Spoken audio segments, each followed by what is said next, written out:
No one's actually coming in here, but... we have the moment, so we're going to mic up Sean and Matt. And look at this for night time. We're a couple of minutes early here.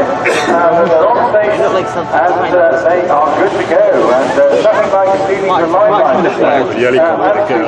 Terrific stuff indeed.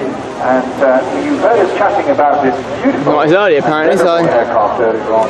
And so a great opportunity. I now can't see it. For a couple of minutes left of flying here airborne, and how lucky you are as well. To tell you all about it, we're chatting to the crew now, they're just repositioning. To tell you all about it, please welcome back Sean Mappin. George, thank you so much. What an absolutely splendid Well, this is especially getting you. Seeding the native thunder there. I know. Well, everybody seems to be enjoying the Navy as well, aren't they? I'd say so. Vulcan was not trying to do that. I think she's just in the holding pattern, but she's so big that you can see her when she's in the holding pattern. So, the thing about this is that, in case you're one of the few people who don't know, this is the last year that Vulcan will be flying. When she lands in October for the last time, it looks like they're just practicing. Maybe he's displaying at the wrong place. Have we thought of that, George? Well, I think we know there's a good few photographers up there, but I reckon the Navy will be sneaking a beer off the crew today. Anyway, back to you, John. Yes. So it is indeed the last season that Vulcan will be flying. And if this is the only air show you come to, this will be the last time that you see Vulcan. However, she will be flying at something like another 25 or 27 air shows during the season. When she lands for the last time sometime in October this year, there will never, ever be another flying Vulcan. And interestingly, there will never be another all-British four-jet aeroplane flying. She represents the last of that. So, what can I say but welcome to the very last flying season of an aeroplane that represents the very best imaginative thinking out of the box virtues of aeronautical design and engineering. She could say represents the very best of the great British people. She is the rock star of the aviation world. Avro Vulcan XH558. Cheers for that, mate.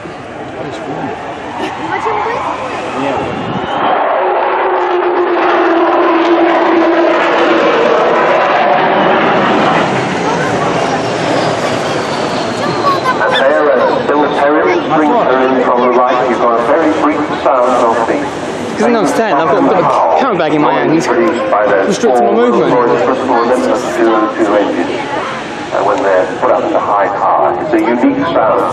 Only Vulcan makes. It's something to do with that two engines with a single intake in each wing.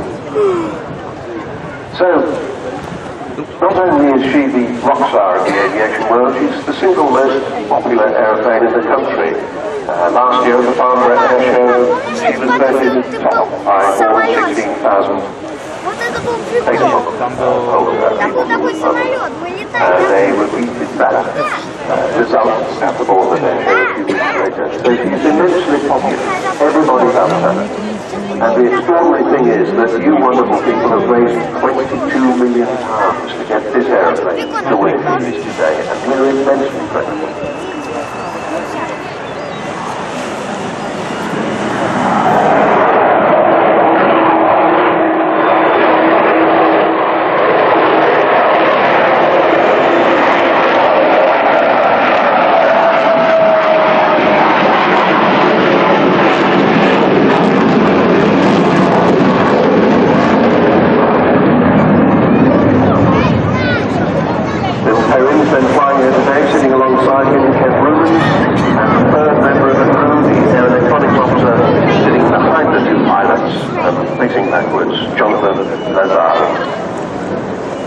They've got the wheels down now. She's not going to land, obviously, but we will get to see her fly by with all of those wheels down. There are 18 of them, if you want to count them.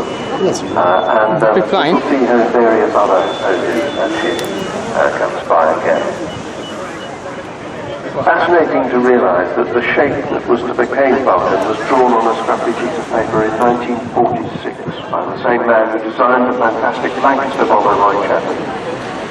And there was only 11 years between these two airplanes, the Lancaster and the Vulcan, but yet they look as if they might have come from different centuries. Here she is then with the landing gear down.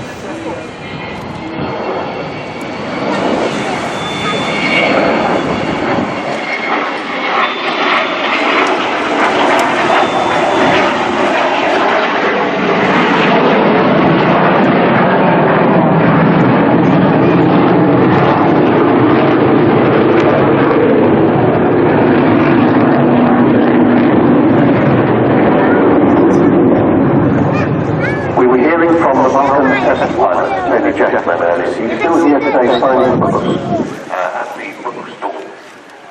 And he told us some extraordinary things about rolling this airplane, rolling it off the top of a manoeuvre, climbing up and then rolling at the Avro Airshow. He did that himself. Sadly, we're not allowed to do that these days, but maybe we'll get somewhere close. So the RAF got its first Vulcan in July 1956 with the Valiant and the Victor designed to carry the British nuclear deterrent during the Cold War. Last year, it was 25 years since the fall of the Berlin Wall and the collapse of European communism, which eventually ended that Cold War. So this was an aeroplane that protected us from a nuclear holocaust.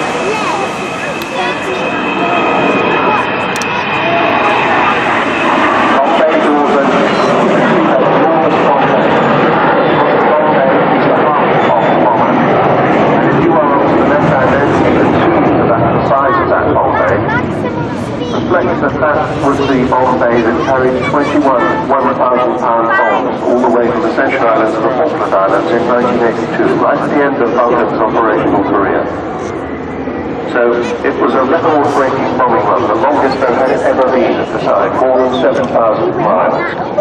It took 8 air-to-air refuelings, and they bombed the runway at Port Stanley, and they put it out of use for the occupying Argentine forces. Not for very long there, but what it did do was to tell the Argentines that if push came to shove, we could actually reach their mainland, as well as just the Falkland Islands. So that was in 1982.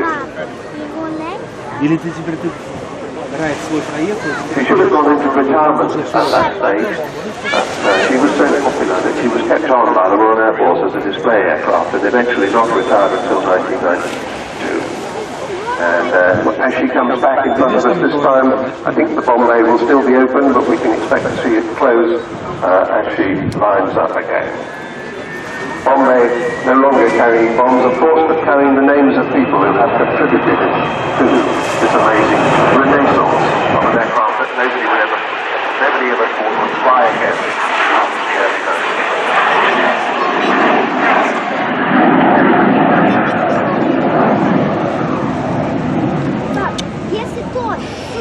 But in fact what happened was a man called David Walton bought this last Vulcan along with all the spares, and another man called Dr. Rob Fleming came along, and between them they got this fine.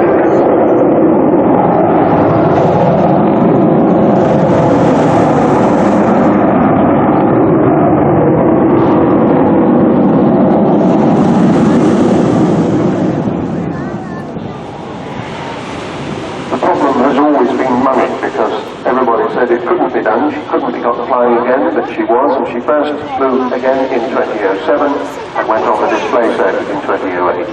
She was helped by the Heritage Lottery Fund, and they expected her to be flying for 5 years. Well, now she's been flying 7 years, so she's been flying significantly longer than anybody expected her to. This, as I said, will be her last season, not because of shortage of money and not even because of shortage of spares, but because 3 technical authority companies have decided that they can't support her anymore. That's BAE Systems, Rolls-Royce and Marshall Aerospace. And without their support, she can't have a permit to fly, so after the end of this year, she will no longer be able to fly.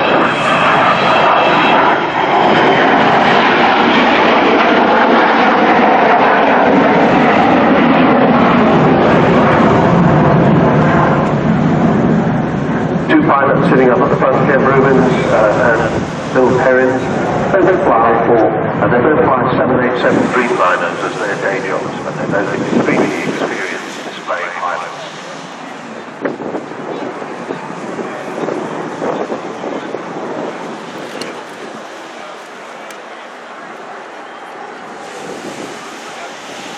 In the days when Vulcan was a nuclear bomber, she was painted bright white. When she became a conventional bomber, and when she handed over the awesome responsibility of the nuclear deterrence to the Royal Navy, and today it became this khaki-painted, low-level conventional bomber. And it's an indication of how flexible this aeroplane was when it was able to do that so easily.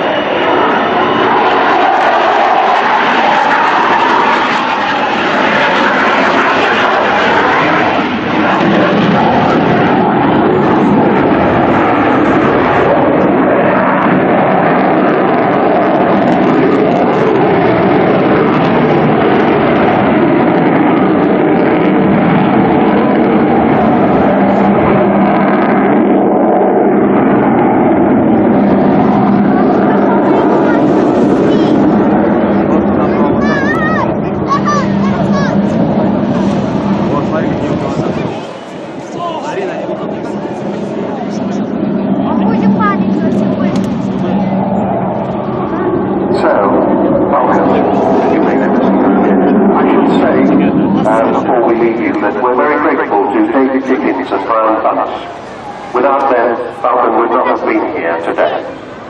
If you've enjoyed today's display, please do go to the website vulcantothesky.org. You can find